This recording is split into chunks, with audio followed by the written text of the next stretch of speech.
Choose one heart with me right now before your mind starts to argue about what kind of love you deserve.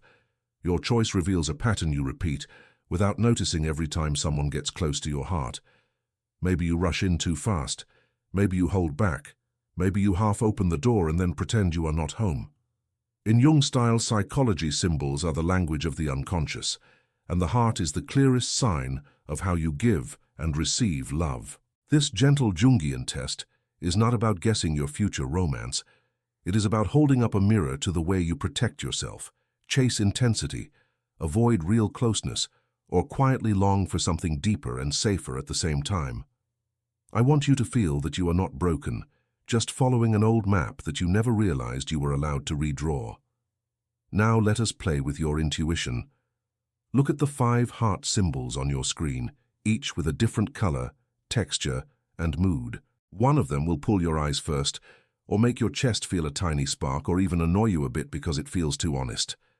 That first reaction is the one we want. Do not scroll back and forth.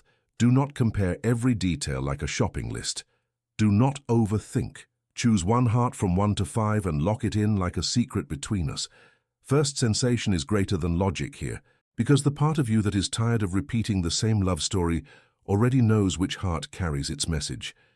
In a moment, I will start reading what each heart says about how you love, how you protect yourself, and how ready you are to let someone in for real. I do not want this to be just a cute test you watch and forget. I want it to feel like someone finally putting words to the quiet ache you carry in love, so you can stop blaming yourself and start understanding the script you were given. For every number, you will hear a short Jung-inspired story, a scene from real life, and one simple action you can take today to shift the way you show up in love. Stay with me until the very end, because only when we connect all 5 hearts together will your choice show its full meaning, and you will see why your intuition reached for that exact symbol and what it is trying to tell you about the next chapter of your heart. And when that moment comes, I want you to remember this tiny choice and treat it as a quiet promise that you are ready to love yourself as carefully as you wish to love someone else each time. Love knocks softly on your life every bold decision made. If you chose one, this often shows up when you say you want love but feel safer keeping a little distance, like watching warmth through glass. Stay with me and picture this blue crystal heart again, solid, faceted, glowing, but cool. In a simple Jung-inspired way, this is the archetype of the guarded intellect, the part of you that believes love should be clear, reasonable, and under control.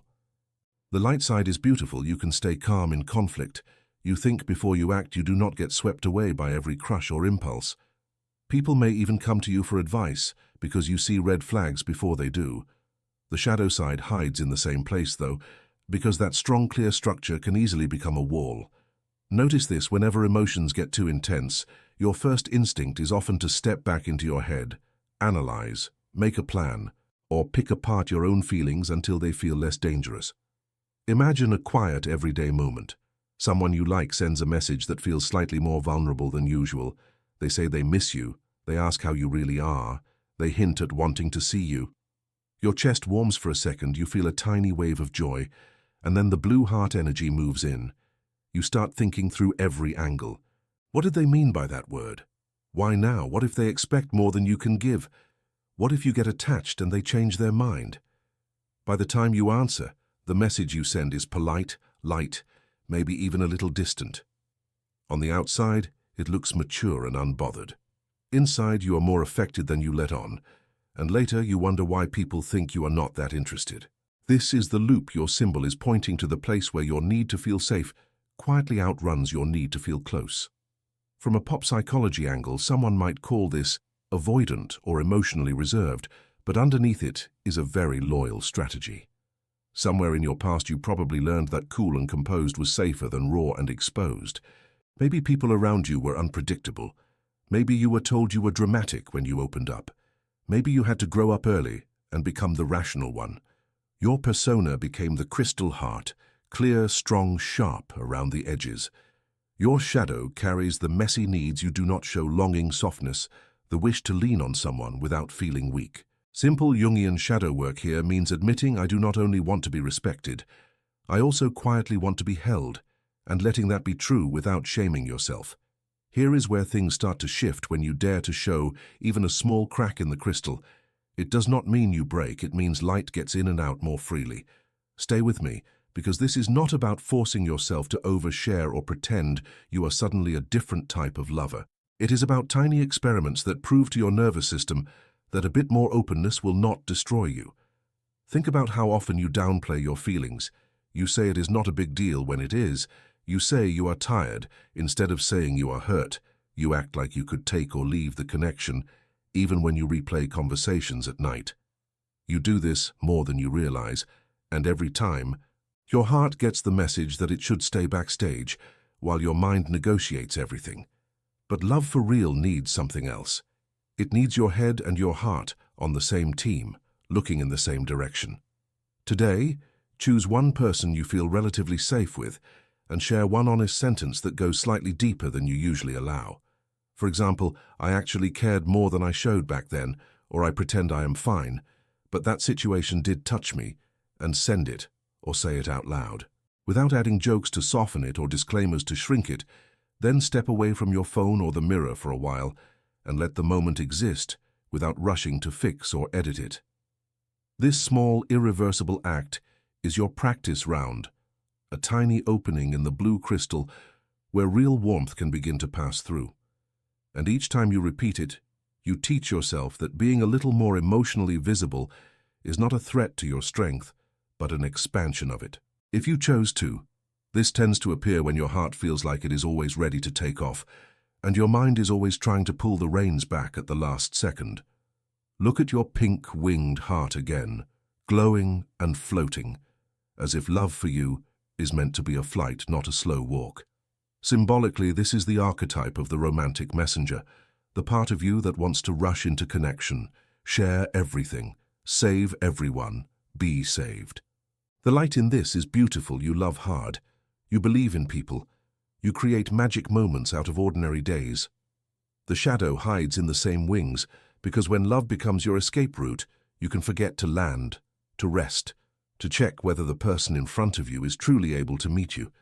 There is a constant Jungian tug-of-war inside you. Desire whispers, go closer, and fear whispers, what if they leave once they really see me? Picture a scene you probably know too well. You start talking to someone new, maybe online, maybe at work, maybe through friends. The conversation feels easy. They seem interested. You feel that familiar rush under your skin. Within days, you are thinking about them when you wake up, checking your phone more than you admit, imagining shared trips, long talks, small rituals. You send long, thoughtful messages. You ask deep questions. You share things about your past that most people would keep for later. They reply, but a little slower, or with fewer words, or with jokes when you are being serious. A small knot of anxiety builds, and instead of pulling back, you flap your wings harder. You double text. You over-explain why you said what you said. You apologize for being weird even when you were just honest. By the time you notice, you feel exposed and they feel slightly overwhelmed, and the dance becomes chasing and retreating instead of meeting in the middle. In pop psychology, many would call this anxious attachment. But underneath that label, there is a softer truth. Somewhere earlier in life, you may have learned that love leaves unless you constantly prove your worth, your loyalty, your availability. Your persona became the bright heart with wings always ready to fly toward the other person, to fix, to comfort, to give more. Your Jungian shadow carries the fear that if you ever stopped trying so hard, if you ever asked to be met halfway, you would be abandoned. That shadow does not make you needy, it makes you human.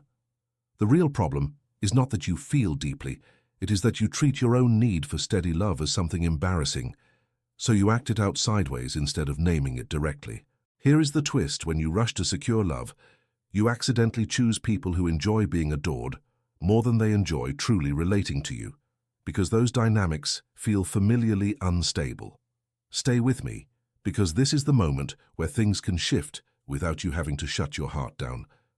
The goal is not to become cold, it is to let your wings rest on stronger ground. Imagine what would happen if you gave your attention to people who match your effort, instead of to those who simply receive it.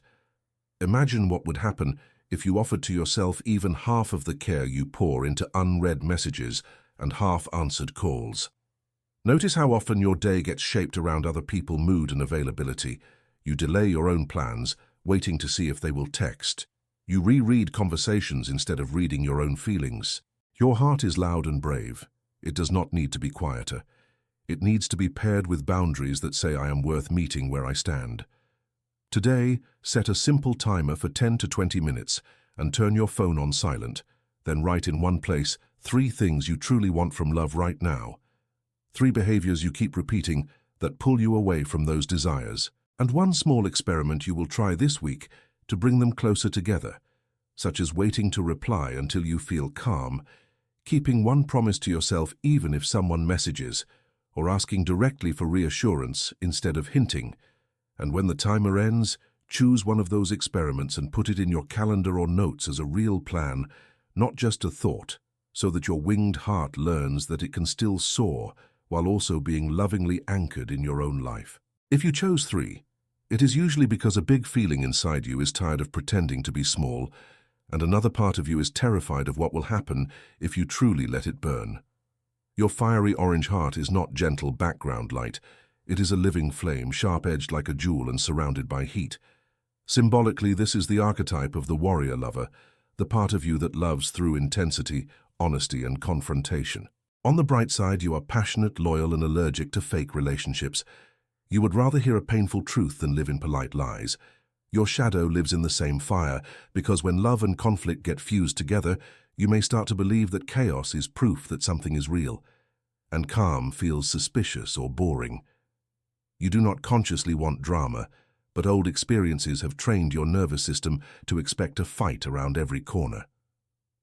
Imagine a real-life moment. You are with someone you care about, partner, crush, or close friend. They seem distracted, replying with short answers, glancing at their phone. A softer heart might simply ask, is something wrong? Your fiery heart feels the shift like a spark on dry ground. Thoughts race. Are they annoyed with me? Did I do something wrong? Are they hiding something? Instead of naming your fear, you make a sharp remark, or go cold, or bring up a half-joking accusation. The tension rises, and now there really is something wrong. Part of you feels hurt and misunderstood.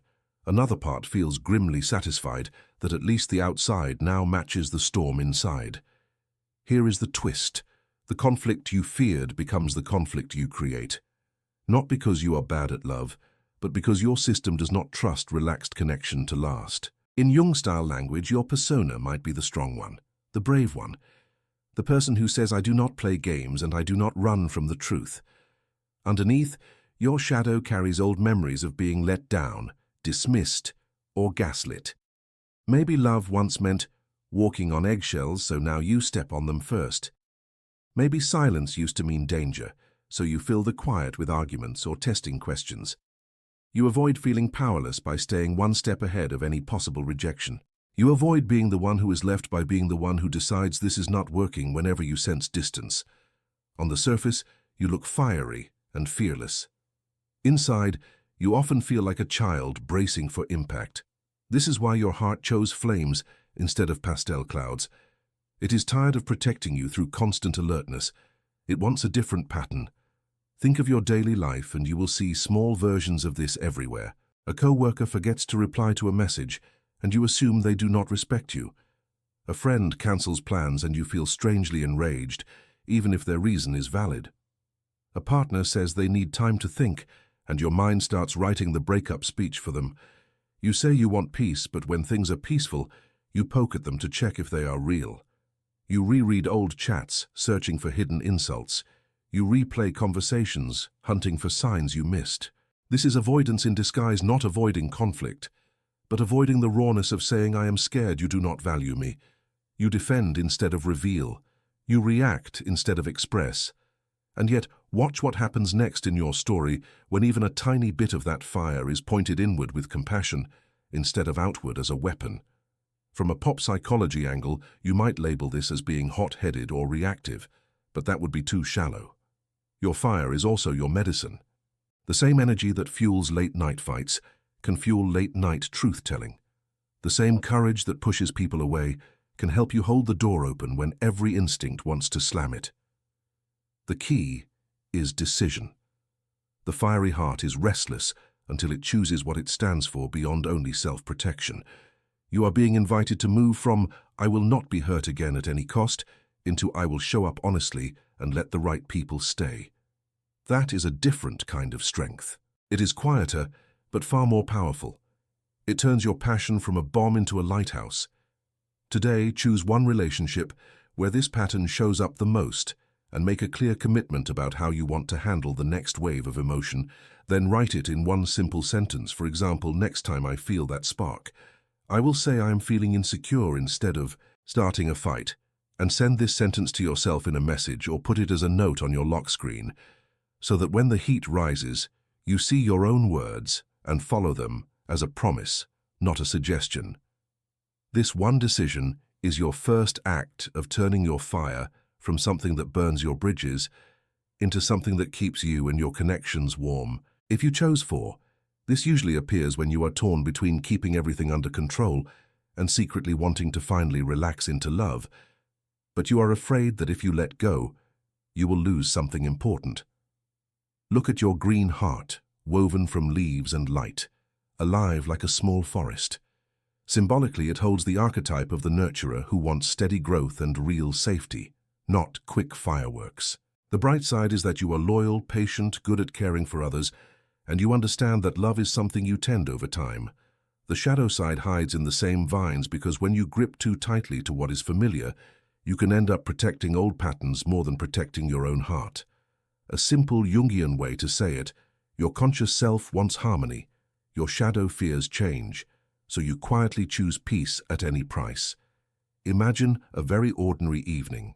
Your partner, crush, or even a friend suggests plans that do not really work for you.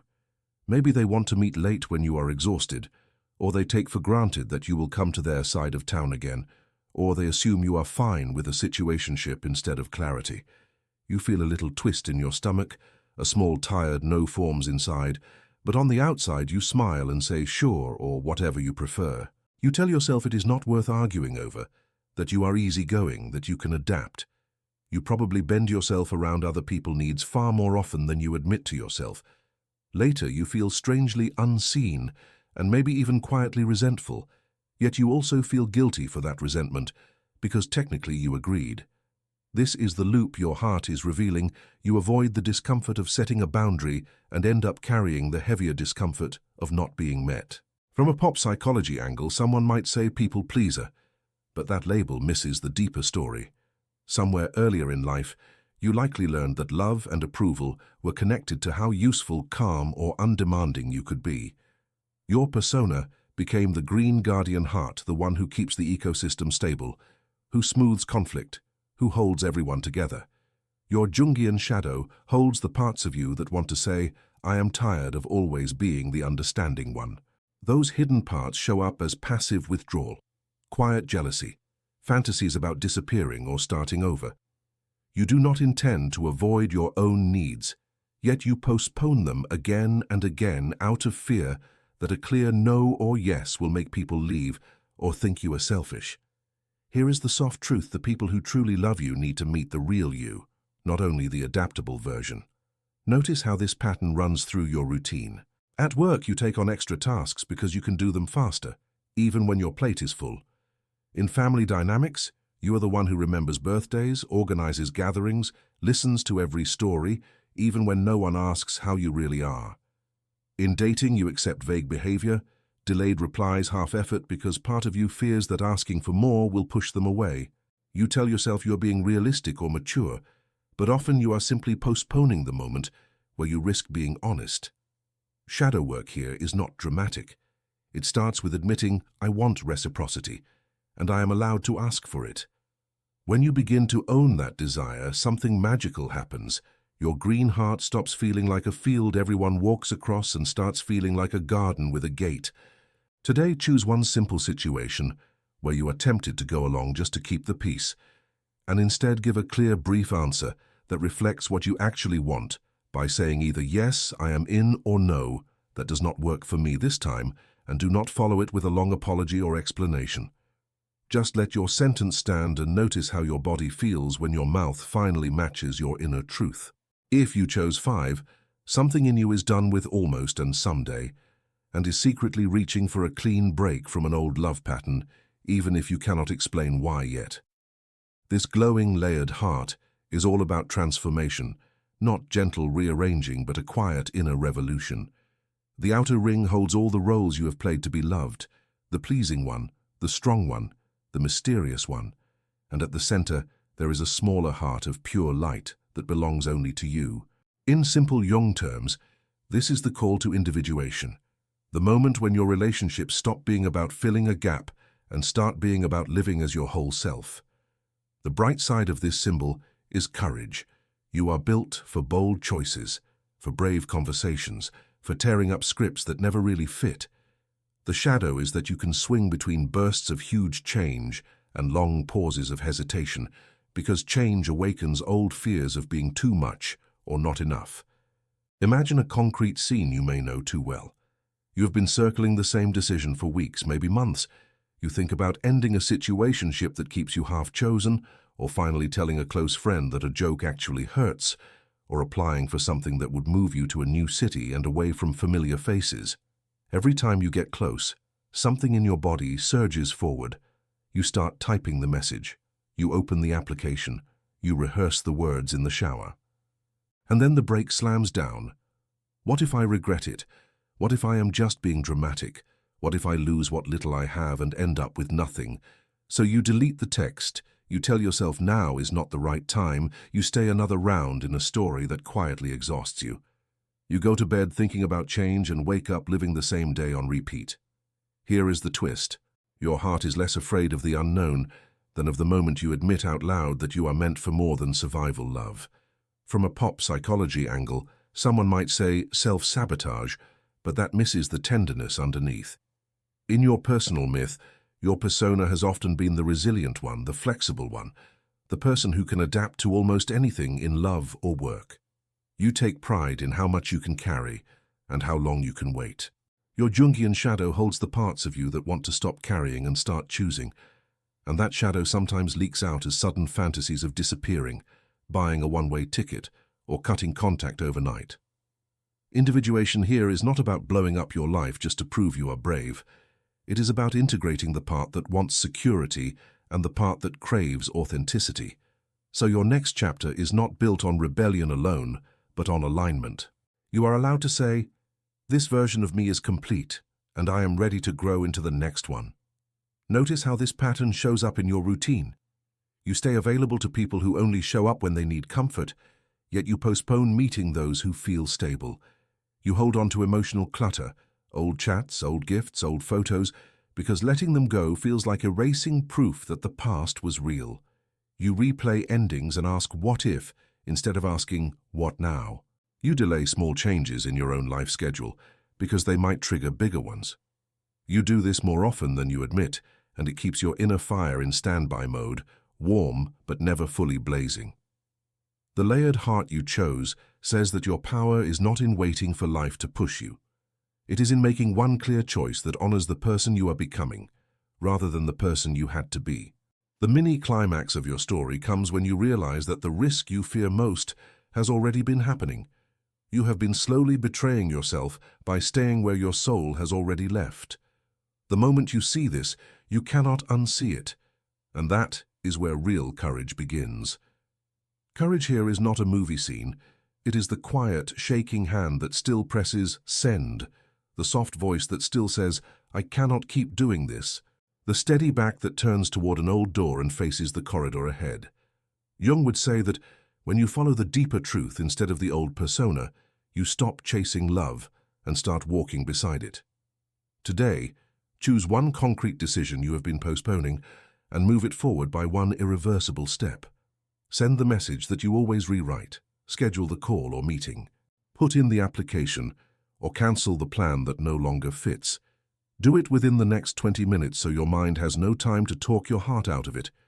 Then close the app or walk away from the screen and take a slow breath, knowing that this tiny act is your first real yes to a love life that matches who you are now, not who you had to be before.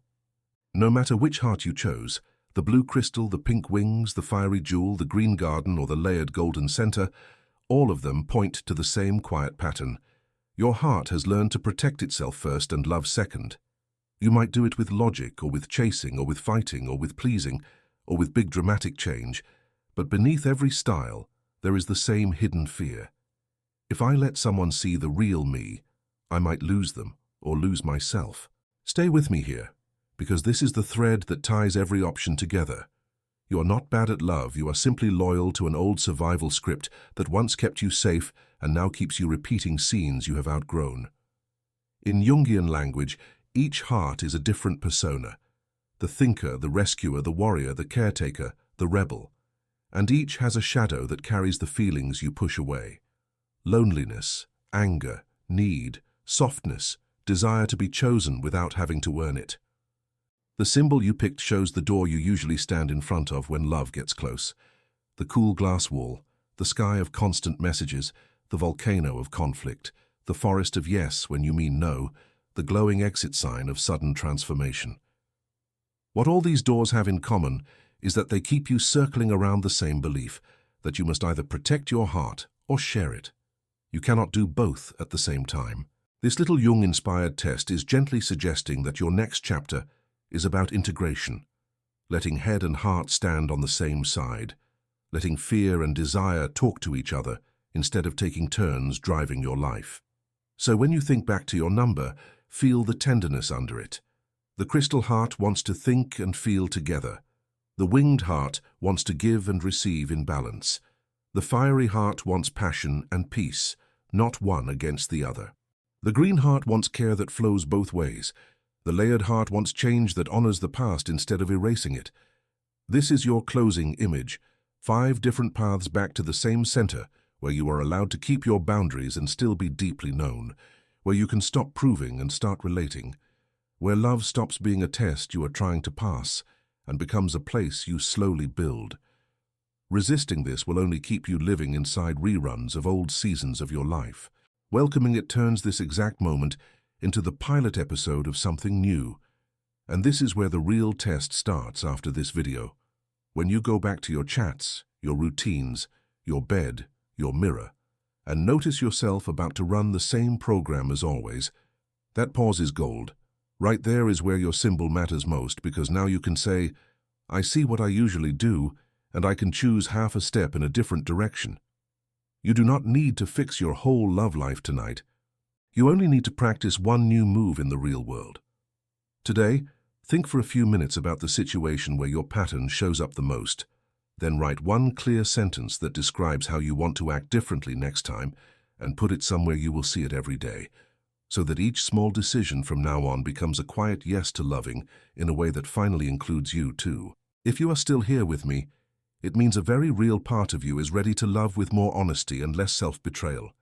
And I want you to honor that before you rush into the rest of your day. So take a breath, keep your hand on your heart if you can, and let this sink in. Your choice today was not random, it was your unconscious raising its hand and asking, please do not ignore me this time. Before you disappear into other people's stories, come back to your own and comment your number below. Tell me which heart called you first, without overthinking. Then slow down and leave your name, as if you are signing a gentle promise to yourself that you will pay attention to what you just heard. If this reading made you feel understood or a little less alone, let that matter and quietly like this video, not as a favor to me, but as a way of saying yes to your own inner work. And if you know that you need reminders to keep walking this path, hit subscribe so that every new Jung-style test feels like a small check-in with the parts of you that are easy to abandon when life gets loud. Your journey does not end with this choice, it only opens. So when you are ready, watch the next test on your screen now and treat it as the next page of the same story, the one where you finally let love include who you truly are.